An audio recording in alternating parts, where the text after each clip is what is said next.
Why, hello there, little bro. Alright, Tom, I got 6 things to talk about in no particular order of significance, and I don't have a lot of time to do it, so 3, 2, 1, go. Number 1, the amount of ACL injuries in the NFL. We are week 8 in the NFL, and there have already been 38 ACL injuries. And as you're probably well aware, the ACL injury is a season-ending one.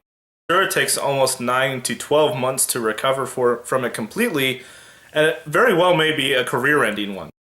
The rehab process is arduous both physically and mentally, not to mention that one of the common ways to repair a torn ACL is to take the healthy ACL from your other knee. This means that you are more prone in the coming seasons to actually either re-tear your old ACL or tear your new one. There seems to be some discrepancy that 38 injuries this far into the year is out of the norm or within the norm. Nevertheless, it is quite evident if you just watch a football game that players, defensive players, because of the new rules, are aiming lower. While the competition of football has probably never been higher in its history, it does mean that players are faster and stronger and more likely to injure one another. In recent years, the NFL has placed growing restrictions on how players can hit one another within the game, mostly focusing on restricting the player's ability to target the head or neck area. This is in response to a growing concern about the mental health of players after they retire, and consequently means that players are going to aim lower so that they don't incur penalties or fines. Football is a violent game, and I think most of the players know that and understand that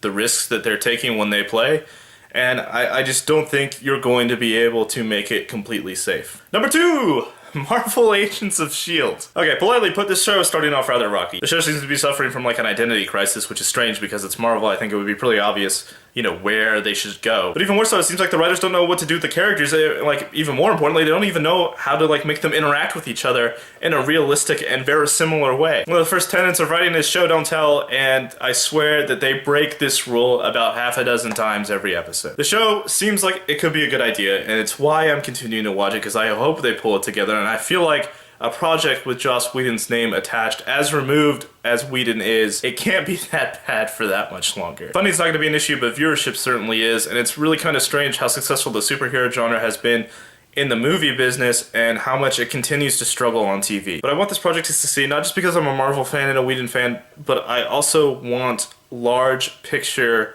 brands to be able to be translated to the small screen effectively and efficiently. Also, Centipede? Really? Number 3, the Call of Duty and Battlefield advertisement campaigns. As you probably know, Call of Duty and Battlefield represent probably 2 of the biggest franchises in the video gaming industry, and each of their new titles, Call of Duty Ghosts and Battlefield 4, come out in the next 2 weeks. So naturally, there are a bunch of advertisements on television to get people to buy these games. I'm not really a big fan of them.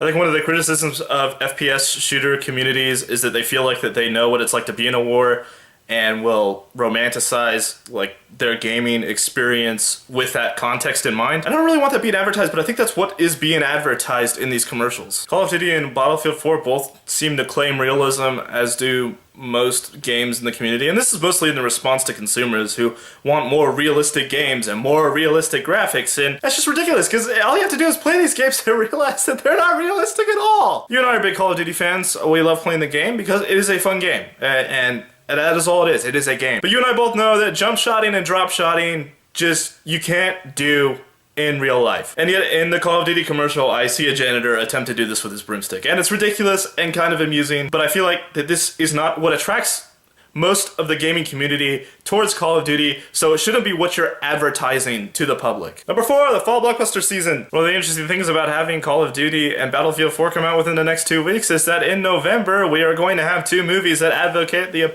absolute opposite position. Those movies are Ender's Game and Catching Fire, the second movie in the Hunger Games trilogy. I think if most people, if they're being honest with themselves, I think most people are most interested in seeing what the battle room is going to look like. Despite being a young adult novel, Ender's Game receives a lot of young adult readers, and those young adult readers are probably also the same people that play a lot of Call of Duty and Battlefield 4. So it makes sense that they would be most interested in the battle room and love the battle room and would love to be in the battle room. And honest to God, I mean, when I first read it when I was in high school, yeah, I thought the same thing. I thought that was freaking sweet. But I hope we don't lose sight of the ethical questions that this film is trying to answer about faith, genocide, violence, you name it. Number 5, YouTube. So Tommy, you and I, by making these videos, are part of the YouTube community. I don't know how significant we are in the YouTube community, and as members of the YouTube community, I think we always need to be attentive and aware of what is going on within our community. There seems to be almost an infinite amount of just quality content on this website, and I'm glad that you and I are trying at least to provide even more quality content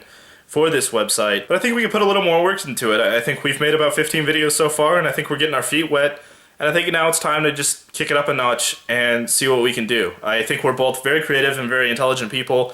I think we have a lot of really interesting, if a bit quirky ideas. So I think we should really kind of start applying those and see where it goes. Number 6! This was kind of hard to describe, but we are both in artistic professions, and part of being in artistic professions is determining what people like, what people read, what people watch, and how they read and watch and interact with those mediums. I think this has been illustrated throughout most of my video, and these are things that interest my mind almost constantly. You need characters that act like people. You need plots that address dire public concerns. So those are my 6 things. I hope you found them interesting. I know that on Friday you're doing a video, a day in the life sort of video, but if you can't address any of these things, please feel free. I'll see you on Friday.